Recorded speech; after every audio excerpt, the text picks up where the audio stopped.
ಮುಳಬಾಗಿಲು ತಾಲೂಕಿನ ಎಲ್ಲ ಅಣ್ಣ ತಮ್ಮಂದರಿಗೂ ನಾನು ಅಭಿನಂದನೆಗಳು ಸಲ್ಲಿಸ್ತಾ ಇದ್ದೇನೆ ಹಾಗೂ ಶುಭಾಶಯಗಳನ್ನು ಕೊಡ್ತಾ ಇದ್ದೇನೆ.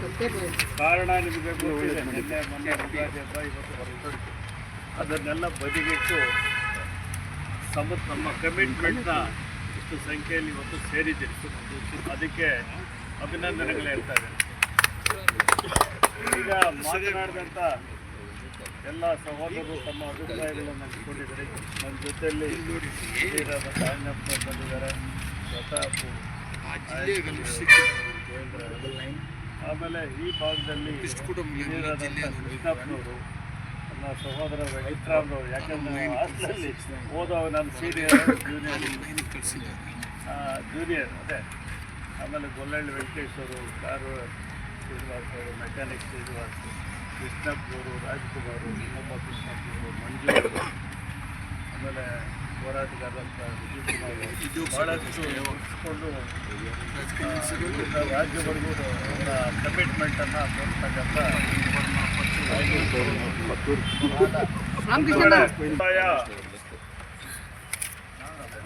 ಜೀನ್ಸ್ ಕೃಷ್ಣಪ್ಪನವರು ಹೇಳಿದಂಗೆ 62%, ಅವರು 40% ಅಲ್ಲ 38%. ಇದು 1891ರ ಸೆನ್ಸಸ್, ಮಹಾರಾಜರ ಕಾಲದಿಂದ ಪ್ರಾರಂಭವಾದ ಸೆನ್ಸಸ್ಸಲ್ಲಿ ಇದು ನಮೂದಾಗಿ ಭಾರತ ಸರ್ಕಾರದಲ್ಲಿರ್ತಕ್ಕಂಥ ಕಡತಗಳಲ್ಲೂ ಇದೆ. ಅದು ದಾಖಲೆಗಳು ನನ್ನ ಹತ್ರ ಇದೆ. 10 ವರ್ಷಕ್ಕೊಮ್ಮೆ ಸೆನ್ಸಸ್ ಆದಾಗ 10% ಜಾಸ್ತಿ ಆಗ್ತೀವಿ, ಅವರು 10% ಜಾಸ್ತಿ ಆಗ್ತೀವಿ. ಇದು ಮೊದಲಿಂದ ನಡೆದು ಬಂದಂಥ ದಾರಿ. ಇದು ಹೀಗೆ ಬಸವಲಿಂಗಪ್ಪನವರಿಂದ ಹಿಡಿದು ಕೆ ಎಚ್ ರಂಗನಾಥ್ ಇವರೆಲ್ಲನೂ ಭಾಳ ಅಪ್ರತಿಮ ನಾಯಕತ್ವ, ಪ್ರಖರ ನಾಯಕತ್ವವನ್ನು ಈಗಿನ ಮಲ್ಲಿಕಾರ್ಜುನ ಖರ್ಗೆ, ಪರಮೇಶ್ವರು, ಮಹದೇವಪ್ಪ, ಪ್ರಿಯಾಂಕ್ ಖರ್ಗೆ, ನರೇಂದ್ರ ಸ್ವಾಮಿ, ಇನ್ನೂ ಹಲವಾರು ನಾಯಕರವರೆಗೂ ಬಂದಿರತಕ್ಕಂಥ ಬಳುವಳಿ. ಬಹುಶಃ ಇದು ನಮಗೆ ಡಾಕ್ಟರ್ BR ಅಂಬೇಡ್ಕರ್ ಅವರ ಒಂದು ಅನುವಂಶತೆ ಅಂತ ಕಾಣ್ತದೆ. ಆ ಜೀನ್ಸ್ ನಮ್ಮಲ್ಲಿ ಬಂದಿದೆ, ಸ್ವಾಭಿಮಾನ ಬಂದಿದೆ. ಆಮೇಲೆ ಒಂದು ಹೃದಯ ಶ್ರೀಮಂತಿಕೆಯೂ ಇದೆ. ನಾವು ಮಾದಿಗೊಳ್ಳು ಒಂದು ಮಾಲೊಳ್ಳುನೇ ಡಿಫ್ರೆನ್ಸ್ ಬಿಟ್ಕೊలేదు. ಖರ್ಗೆಯವರು ನಮಗೆಲ್ಲ ಗೊತ್ತಿದೆ, ಬ್ಯಾಕ್ಲಾಗ್ ಹುದ್ದೆಗಳನ್ನ ತುಂಬಬೇಕಾದ್ರೆ ಭಾಳ ಗಟ್ಟಿ ಧ್ವನಿ ಎತ್ತಿ ಮಾತಾಡಿದವರು. ಆದರೂ ಅವ್ರು ಮುಖ್ಯಮಂತ್ರಿ ಆಗಲಿಲ್ಲ. ಈಗಲೂ ಆ ಕೂಗು ನಡೀತಾನೇ ಇದೆ. ಪರಮೇಶ್ವರು ಎಲ್ಲ ಅರ್ಹರಿದ್ದಾರೆ, ಸಭ್ಯರಿದ್ದಾರೆ, ಆಮೇಲೆ ವಿಚಾರವಂತರಿದ್ದಾರೆ, ವಿದ್ಯೆ ಇದೆ, ಬುದ್ಧಿ ಇದೆ, ಒಂದು ಒಳ್ಳೆಯ ಆಡಳಿತ ನೀಡ್ತಕ್ಕಂಥ ಸಮರ್ಥ ನಾಯಕತ್ವ ಇದೆ. ಆದರೂ ಆಗಲಿಲ್ಲ. ಸ್ಪರ್ಧೆಯಲ್ಲಿ ಉಂಡವರು ಬಿಟ್ಟು ಕೊಡಬೇಕಂತ. ಈಗ ಕಾರ್ ಶ್ರೀನಿವಾಸು, ಮೆಕ್ಯಾನಿಕ್ ಶ್ರೀನಿವಾಸ, ನಾವು ಶ್ರಮ ಪಡೆದಿದ್ರೆ ಉಣ್ಣಕ್ಕಾಗ್ತದ? ಕಷ್ಟಪಟ್ಟರೆ ತಾನೇ ಉಣ್ಣಕ್ಕಾಗೋದು.